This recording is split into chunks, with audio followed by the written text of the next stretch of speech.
أخبار المغرب، مرحبا بكم. الموت تهز اللاعب المنتخب المغربي أم رابط؟ وهذه هي التفاصيل. قبل ما نبداو، المرجو الاشتراك في القناة ليصلكم كل ما هو جديد.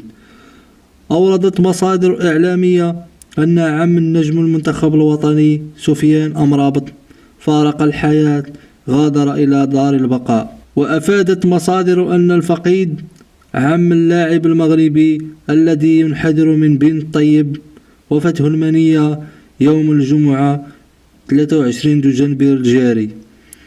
وذكرت مصادر ذاتها أن عم اللاعب المغربي الراحل كان يقيم قيد حياته بالديار الألمانية، ونحن بدورنا نقدم بخالص التعزية لعائلة الفقيد. نتمنى من الله عز وجل أن يجعله في الفردوس الأعلى مع الصديقين والشهداء، وحسن أولئك رفيقا. كنتم في رعاية الله، وإلى اللقاء.